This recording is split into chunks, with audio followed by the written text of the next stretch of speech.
కొమరమి మస్తీఫాబాద్ జిల్లా సిర్పూర్ టీ మండలం ఇటిక్యాల పహాడ్ గ్రామంలో పోడు రైతులతో అటవీ శాఖ అధికారులు జరిపిన చర్చలు విఫలమయ్యాయి. కొన్ని దశాబ్దాలుగా సాగు చేసుకుంటున్న భూములను లాక్కుంటున్నారని, ఇలా అయితే బతికేది ఎలా అని రైతులు వాపోతున్నారు. తమకు న్యాయం చేయాలని డిమాండ్ చేస్తూ నిరసన చేశారు. కాగా పోడు భూములు సాగు చేసుకుంటున్న రైతులకు బీజేపీ నేతలు మద్దతు తెలిపారు. మా తాతలు మా ముత్తాతల కాలం నుంచి ఇక్కడ జీవనం సాగిస్తున్నారు. అటవీ శాఖ అధికారులు గత 3 సంవత్సరాల నుంచి ఇక్కడ ప్లాంటేషన్ ఏర్పాటు చేశారు. ఇప్పుడు మళ్ళీ 200 ఎకరాలు ఏర్పాటు చేయడానికి ప్లాన్ చేస్తున్నారు. మా గ్రామస్తుల ప్రధాన డిమాండ్ ఏంటంటే 18 సంవత్సరాల నుంచి ప్రతి ఒక్కరికి 5 ఎకరాల భూమి కావాలి. అదేవిధంగా ప్రస్తుతం ఉన్న స్థానిక గవర్నమెంట్ పట్టాలు ఇస్తామని ఉన్నారు కాబట్టి ఆ ఇచ్చిన 5 ఎకరాలకు మాకు పట్టాలు ఇప్పించాలి. ఎలా అయినా 215 కుటుంబాలు 750 మంది జనాభా ఉన్న ఊరిని గ్రామ పంచాయతీగా విడదీసిండ్రు.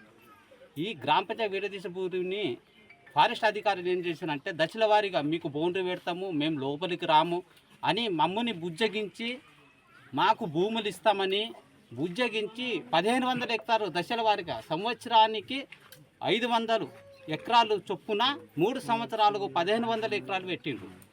ఇప్పటికి బౌండరీ పెట్టిన తర్వాత వచ్చి మాకు భూములు కావాలి, మీకు ఒక సైడ్కు చేస్తాము, సైడ్కు చేసి మీకు ఇస్తాము అంటున్నారు. కానీ సరే మీకు ఏదో న్యాయం చేస్తాము, మేము ఇంకోసారి రాకోము అని చెప్తలేరు.